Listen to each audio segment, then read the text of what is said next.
Hello student, today I am going to teach you grade 9 Hindi lesson number 16. Hindi lesson number 16 name is भारतीय संस्कृति में गुरु शिष्य संबंध। तो भारतीय संस्कृति में गुरु शिष्य संबंध यह एक निबंध है और यह निबंध लेखक आनंद शंकर माधवन जी द्वारा लिखा गया है। तो ये लेसन का फर्स्ट पार्ट आप वीडियो का देख चुके होंगे। फर्स्ट पार्ट में क्या बताया गया था कि गुरु और शिष्य के बीच कैसा संबंध है। प्राचीन समय की गरिमा को स्पष्ट करते हुए लेखक ने यहाँ पर वर्तमान प्रणाली पर करारा व्यंग्य किया है। प्राचीन समय में स्कूल या विद्यालय जो है मंदिर के समान माने जाते थे। तो स्कूल या विद्यालयों को मंदिर के समान समझा जाता था और शिक्षा एक आध्यात्मिक अनुष्ठान था, यानी कि जो आध्यात्मिक ज्ञान होता था गुरु का वही शिष्य को देते थे और निःशुल्क शिक्षा दी जाती थी। और शिक्षा जो है परमेश्वर को पाने का एक साधन माना जाता था। परंतु आधुनिक समय में व्यावसायिक संस्कृति का बोलबाला है और धीरे धीरे जो यूरोप की शिक्षा प्रणाली है उसका प्रभाव भारत पर पड़ रहा है। और अब जो है भारत की शिक्षा प्रणाली में काफी परिवर्तन आ चुके हैं। शिक्षा जो है एक व्यावसायिक साधन बन चुका है और धीरे धीरे शिक्षक जो है वेतन भोगी हो गए हैं। शिक्षा देना लोगों का एक व्यवसाय बन गया है, यह आध्यात्मिक ज्ञान नहीं रहा है। तो धीरे धीरे भारतीय संस्कृति में परिवर्तन आ गया है। अब जो है भारतीय लोगों का स्वभाव कैसा है। भारतीय लोग अपने देश में जो वस्तुएं हैं, जो चीजें हैं, जो व्यक्ति हैं, उनके मूल्य को या उनके महत्व को या उनकी अच्छाइयों को नहीं जानते हैं।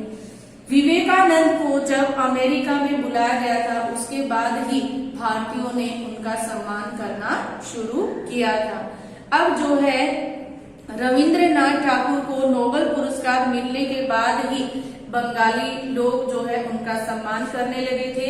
और हमारे देश के ऐसे दो नृत्य हैं भरतनाट्यम और कथकली जिनको दूसरे देशों में मान दिया गया था, उसके बाद ही भारतीयों को अपने देश की खूबियों का पता चला था और उसके बाद ही उन्होंने इन दोनों ही नृत्यों को महत्व दिया था। तो इस तरह से हमारे देश के लोगों का ये स्वभाव है कि जो वस्तुएं, जो चीजें या जो महान व्यक्ति अपने देश में है उनकी अच्छाइयों को, उनकी खूबियों को नहीं जानते हैं या उन वस्तुओं को भी उपयोग में नहीं लेकर आते हैं जो अपने देश में है, बल्कि वो जो है जर्मनी में या विलायत में जाने अपने लिए स्वर्ग के समान समझते हैं। तो अगर हम अपने ही देश में रहकर अपनी अच्छाइयों को दिखाएंगे, अपनी खूबियों को बताएंगे तो हमारा देश दूसरे देशों से आगे निकल सकता है या भारत और भी ज्यादा विकास कर सकता है।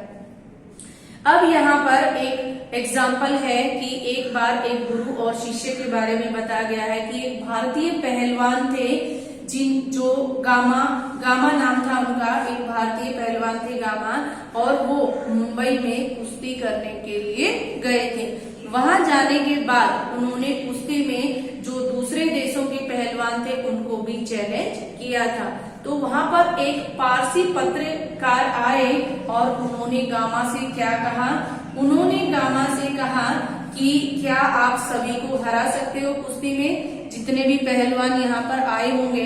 तो गामा ने कहा कि हाँ, मैं चैलेंज देता हूँ कि मुझसे ज्यादा पहलवानी में या कुश्ती में कोई भी आगे नहीं होगा।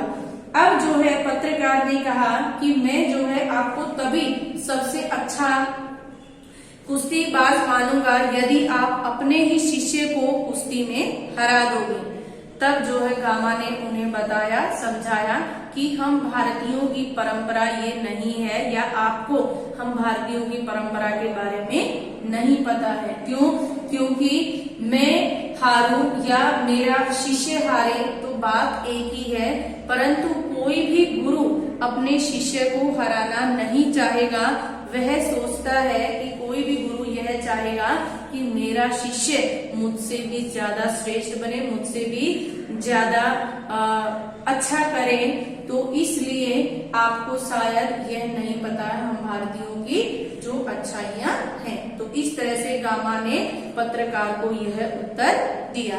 अब जो है उत्तम शिष्य मिलना बहुत मुश्किल है। तो हम भारत में देखते हैं कि प्राचीन समय की बात करें कि एक उत्तम शिष्य का मिलना भी बहुत ही मुश्किल है, क्योंकि भगवान रामकृष्ण परमहंस ने भी जब तक विवेकानंद नहीं मिले थे तब तक वो जो है यही प्रार्थना करते रहे थे कि मुझे भी एक उत्तम शिष्य चाहिए जिसा मैं चाहता हूँ। अब जो है गुरु शिष्य में जाति धर्म का कोई स्थान नहीं होता। तो ये भी एक हमारी प्राचीन संस्कृति और सभ्यता में बताया गया है कि गुरु शिष्य के अंदर कोई भी जाति भेदभाव नहीं होता है।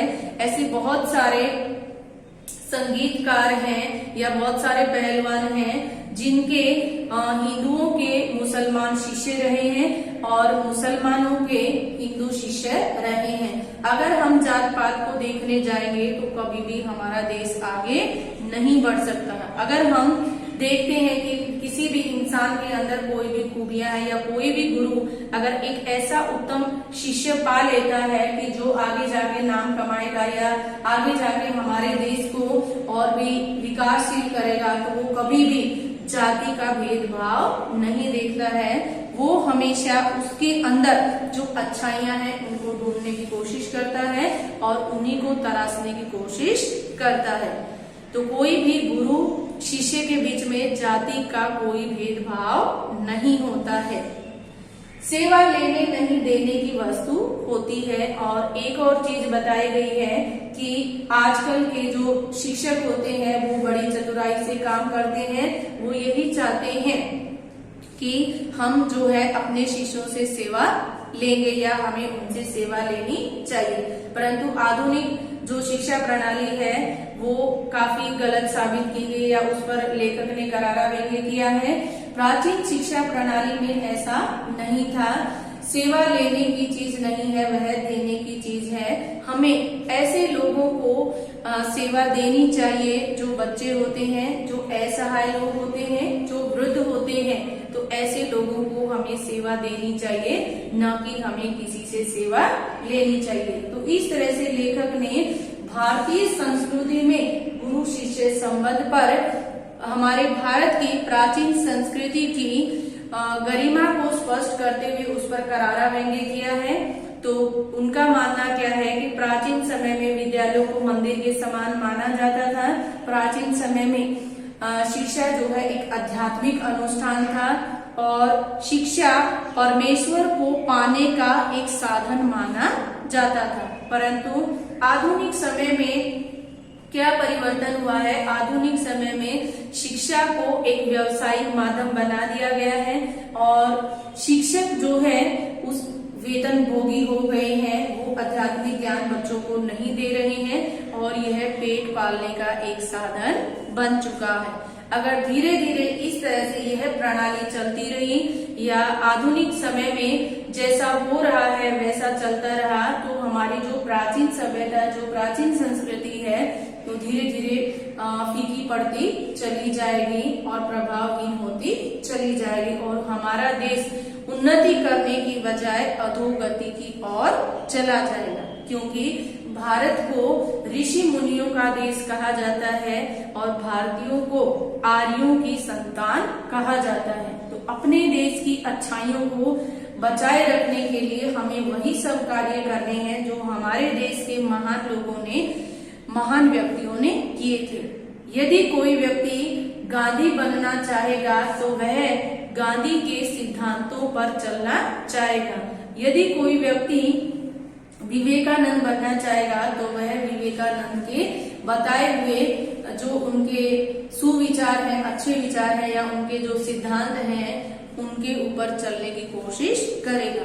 तो अगर हमें अपने देश को उन्नति की ओर ले जाना है तो हमें अपनी प्राचीन सभ्यता और संस्कृति को हमेशा अपनाए रखना है और उसे उसके जैसे ही आगे की ओर लेकर जाना है। तो इस तरह से आप ये वीडियो देख लीजिए, सुन लीजिए और स्वयं भी एक बार इस लेसन को रीड कर लीजिए। Thank you.